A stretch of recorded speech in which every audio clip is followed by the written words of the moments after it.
ከሊባኖስ ከልጅሽ ጋር ነይ እመ አዶናይ ከሊባኖስ ወደኛ ነይ። በስመ አብ ወወልድ ወመንፈስ ቅዱስ አሐዱ አምላክ አሜን።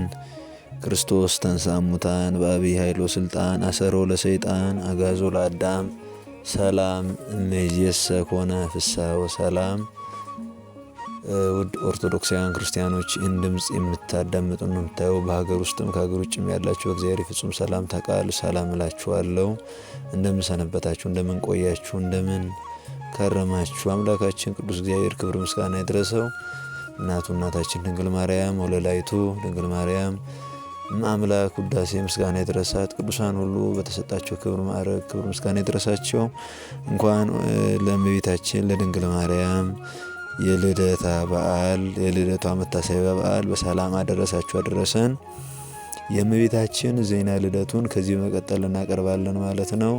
ሚዲያውን ሰብስክራይብ፣ ቪዲዮውን ላይክ እንዲሁም ሼር በማድረግ አጋርነቶትን ይግለጡ። አሜን። የእመቤታችን ዜና ልደቷ እንዴት ነው ቢሉ ከአይሁድ ወገን ከዳዊት ዘር የሆነ ኢያቄም የሚባል ሰው ነበረ። ሚስቱ ሐና ትባል ነበረ። አብረው ሲኖሩ በሕግ በስርዓት የሚኖሩ በእግዚአብሔር ሕግና ስርዓት ጸንተው የሚኖሩ ለእግዚአብሔር የሚያገለግሉ ቅን የዋ ነበሩ። ሀብት ንብረት የመላቸው ሴት ባሪያ ወንድ ባሪያ ያላቸው ናቸውና እንዲህ ሆነው ሲኖሩ ግን ሀብቱ ንብረቱ ቢሞላላቸውም ልጅ አልነበራቸውም። ልጅ ባለመኖራው ያዝኑ፣ እግዚአብሔርን ፈቃዱን ይለምኑ ይጸልዩ ነበረ። ከዚያ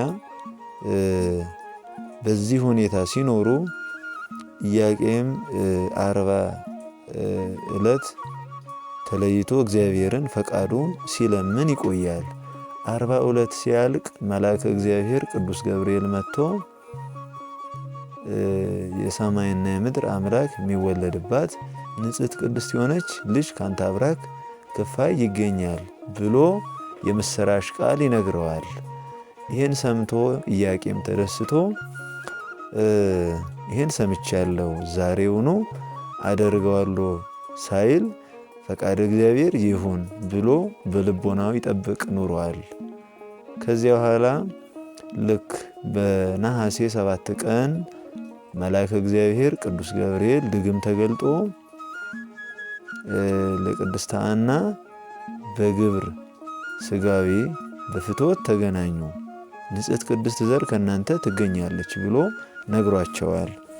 ከሰው የበለጠች ከመላእክት የከበረች ዓለም ሁሉ ተሰብስቦ ቢመዘን አንድ የራሷን ጠጉር የሚያህል ደግ ፍጥረት ተወልዳላችሁና ዛሬውኑ ሩካቤ ሥጋ አድርጉ ብሎ መልአከ እግዚአብሔር ቅዱስ ገብርኤል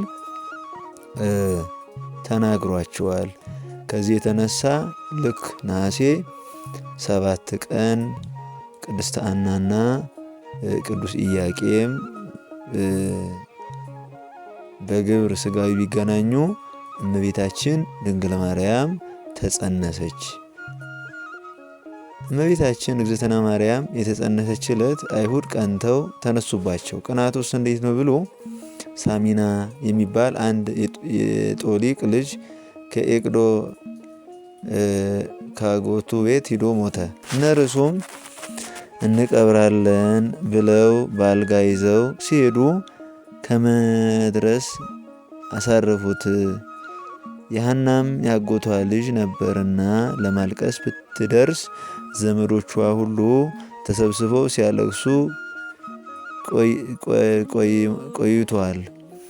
እሷም አብራ እየዞረች ስታለቅስ ጥለዋ ቢያርፍበት መግነዝ ፍቱልኝ መቃብር መግነዝ ፍቱልኝ ሳይል ብድግ ብሎ ያ ምውት ይነሳል።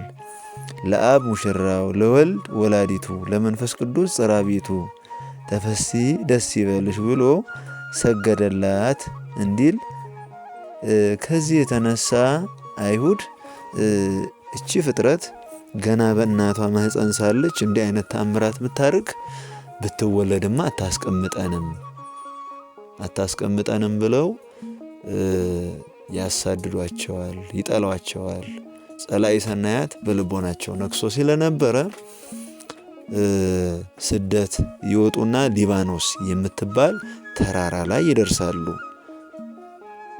እመቤታችን ቅድስት ድንግል ማርያም ቀድማ በአምላክ ልቦና ታስባ ትኖር የነበረች አምላክ የመረጣት በአዳም ጎኑ የነበረች ጥንተ አብሶ ያልተተላለፈባት ድንግል ቅድስት የሆነች እናታችን ግንቦት 1 ቀን ተወለደች ማለት ነው። ለሁሉ መመኪያ ዘውድ የሆነች ስሟንም ማርያም ብለው ሰየሟት። እንዴት ነው ቢሉ ማር ምድር ላይ በጣም ከሚጣፍጡ ወገን ነው። ያም ደግሞ በገነት በጣም ከሚጥም ወገን ነውና ከማር ከያም ትበልጣለች ሲሉ እመቤታችንን ድንግል ማርያምን ማርያም ብለው ስም ጠርተዋል። እና እመቤታችን ድንግል ማርያም ተወለደች ማለት ነው። ከዚህ የተነሳ ግንቦት ልደታ ብለን እናከብራለን ማለት ነውና እመቤታችን ንጽሕት ቅድስት እናታችን የመመኪያችን ዘውድ አዛኝቷ ግንቦት ዕለት በአንድ ቀን ተወለደች ማለት ነው።